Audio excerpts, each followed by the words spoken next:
وارحمنا بالقرآن واجعله لنا إماما ونورا وهدى ورحمة.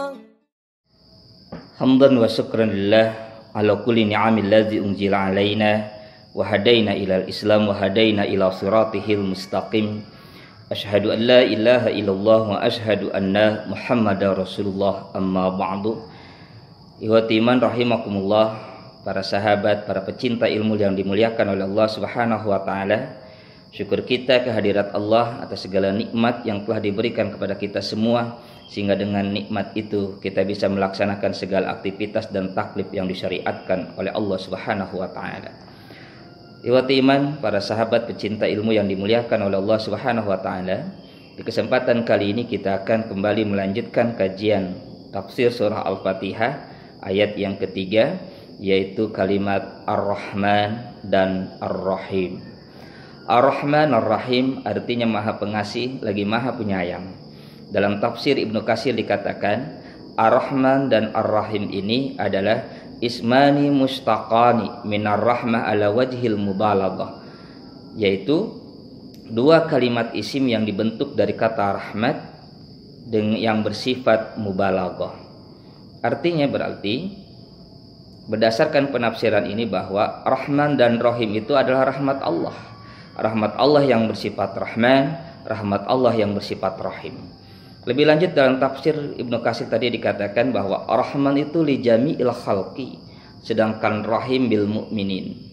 Sedangkan Rahman itu adalah rahmat Allah yang Allah peruntukkan untuk semua makhluk, sedangkan Rahim itu adalah bil mu'minin, khusus untuk orang-orang yang beriman.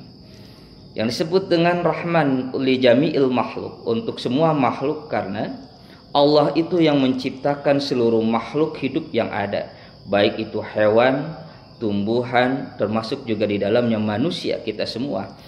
Allah ciptakan berdasarkan rahman Allah. Allah siapkan fasilitas hidupnya berdasarkan rahman Allah, karena rahman Allah.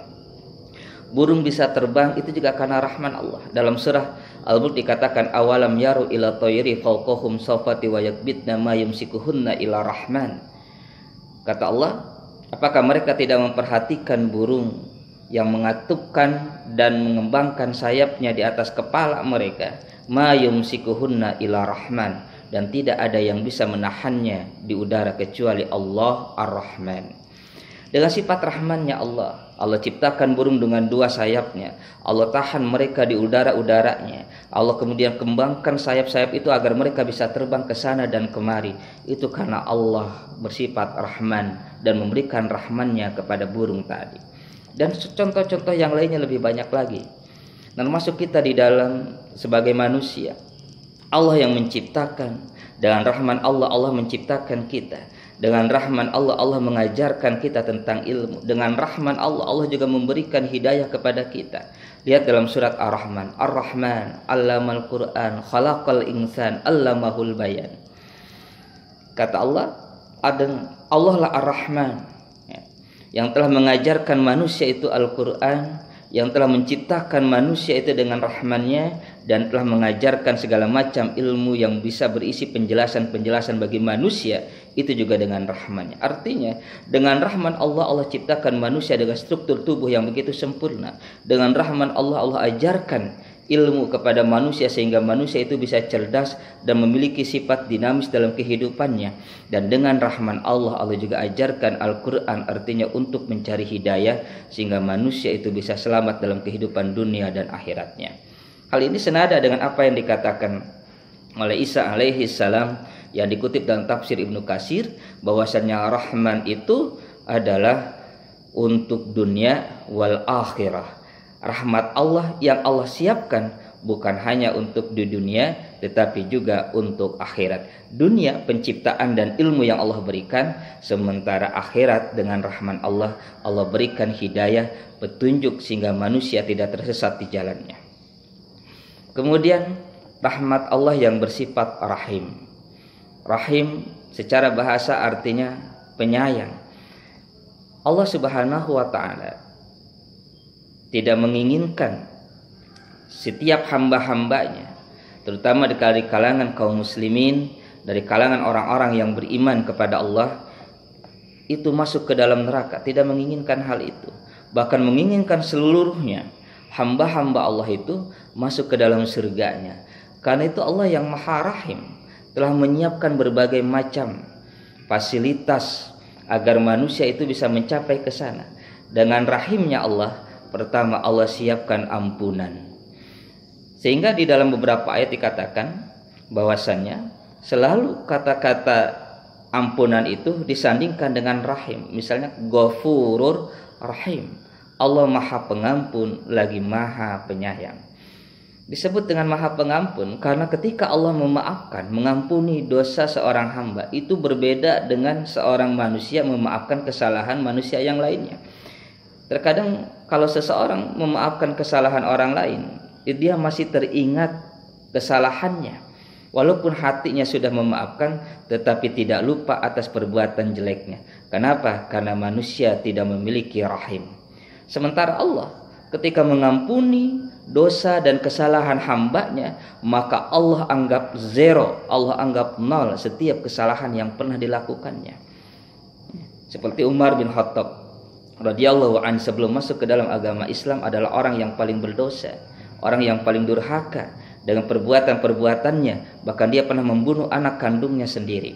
Tetapi begitu masuk Islam, Allah zerokan kesalahannya, Allah nolkan kesalahannya, sehingga kemudian dengan rahimnya Allah, Allah angkat derajatnya menjadi 10 orang yang dijamin masuk surga tanpa hisab. Itulah Allah yang bersifat Ar-Rahim.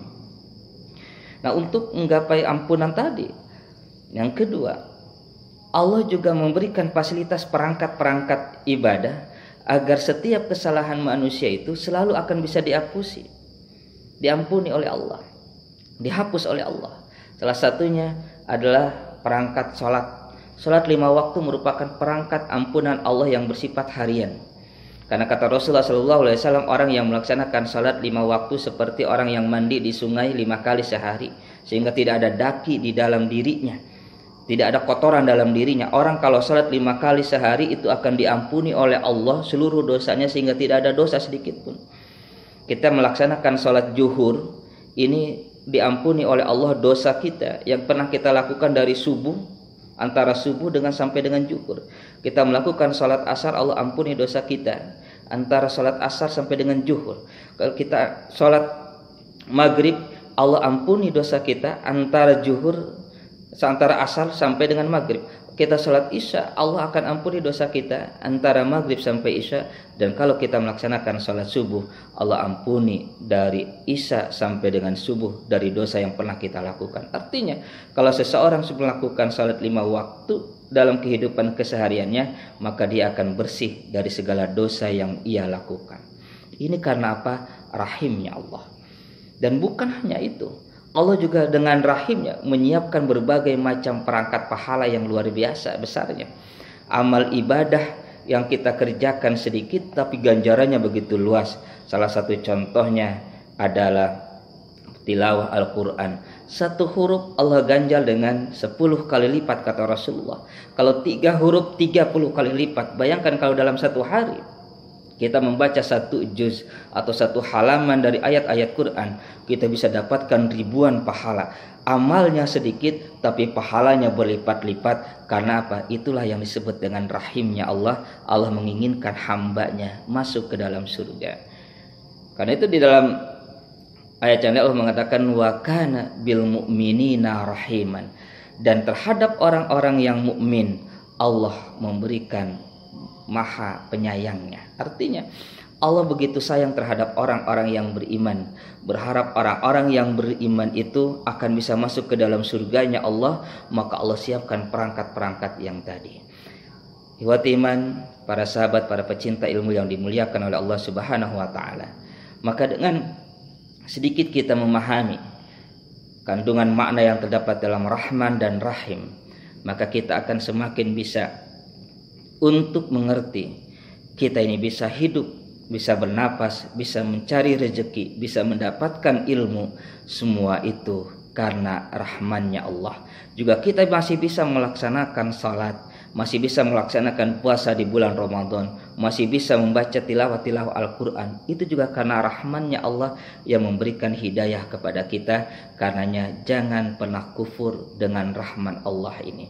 Kemudian kita berharap sebagai seorang mukmin, dengan ibadah tadi kita bisa masuk ke dalam surganya Allah, diampuni dengan segala dosa-dosanya Allah, karena kita yakin Allah Maha Penyayang. Tidak ada dosa yang besar kecuali di situ akan ada ampunan Allah Subhanahu wa taala. Demikian yang bisa sampaikan pada kesempatan kali ini. Semoga bermanfaat. Insyaallah kita sambung kembali pada kesempatan-kesempatan yang akan datang. Barakallahu li wa lakum. Wassalamualaikum warahmatullahi wabarakatuh.